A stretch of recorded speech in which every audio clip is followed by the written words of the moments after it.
Once again, a very warm welcome to the program. This is The Morning Call. I am Nyasha K. Mutizwa. Now we kick off The Morning Call in Mali, where the inclusive national dialogue is underway. It is an attempt to fashion out non-military responses to the insecurity created by terrorist groups. Despite President Ibrahim Boubacar Keïta's quest to rally the nation behind the meeting, several opposition figures have failed to show up, complicating the efforts to find responses to the multifaceted crisis that has plagued the country since 2012.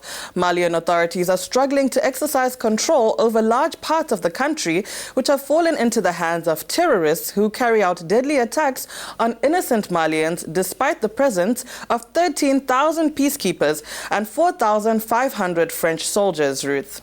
This inclusive national dialogue was launched in Bamako on Saturday in the presence of 3,000 people, and criticism is widespread 3 days after the start of debates. The opposition, civil society and the Tuareg movements that declined invitations to participate in this dialogue say it is a way for the Malian president to regain control after the latest bloody events in Mali. An opposition leader, Soumaïla Cissé, said it is a staged act. The debates continued despite dissenting voices, and President Ibrahim Boubacar Keïta is convinced that he will find non-military responses to the worsening crisis in his country, Mali. And now to understand more on this, we have the president of the National Union of Malian Journalists joining us from Bamako, Mali, rather. His name is Mr. Fakara Faïnké. Thank you so much for joining us on the program this morning. Now, the meeting has been going on for 3 days. Are there any indications that this inclusive national dialogue can be a solution to end the crisis in Mali?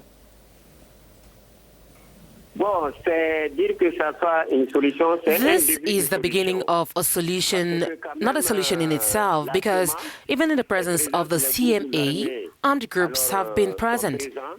Even if the Republican opposition in its majority did not want to participate in the major national dialogue, there were opponents who made the trip. And out of 1,000 people expected at the event, we had 1,700 who showed up. Until proven otherwise, therefore, people continue to come.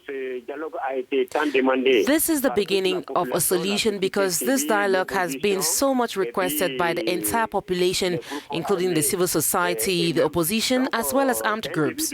So this is the beginning of a solution. We cannot say that it is the solution in itself. First, because we did not come back for the plenary sessions to finalize the debate. It should be noted that there is a meeting of the monitoring committee of the agreement that is planned afterwards. So we have to wait for all this to see if this dialogue will be indeed the final solution to the crisis in Mali. This dialogue is structured around these words: truth, sincerity, and conviviality. Did you get a feeling of these words during the debate you attended?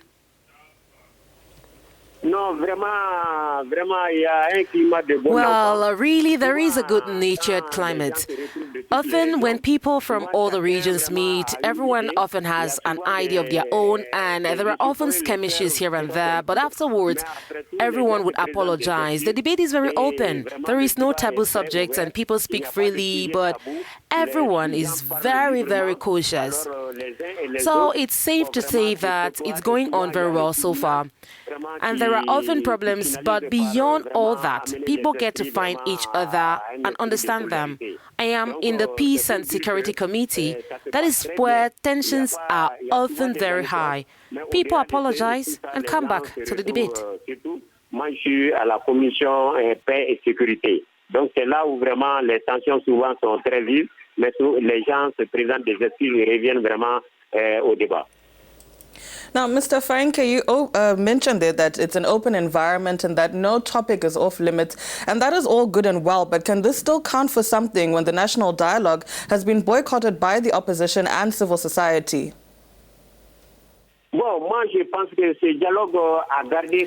I think that this dialogue has kept its credibility in the sense that the empty chair of the opposition demonstrates its opinion that this is a staged act. And I know that it will bring out something In any case, the situation is such that everyone had to listen. This is the very first time that all the regions of Mali have met in Bamako, and it is already something that would dispel the misunderstanding between the two camps. Since 2012, you know that Malians no longer even spoke the same language, and this situation has worsened the political climate in the country. So it is certain that many things will be dispelled. I know that by the end, if God gives us long life, it will bring about a climate of serenity, even if the opposition remains committed to its opposition. And as Mali is the country of dialogue, both sides can still have different views, but the tension will really decrease with the political class.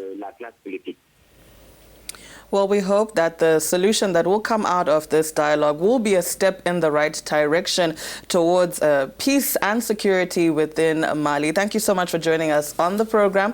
That was Fakara Faïnké, President of the National Union of Malian Journalists, joining us from Bamako, Mali. Back to you, Ruth. And from Mali now to other news making headlines in parts of the continent in the African Journal. Stay with us.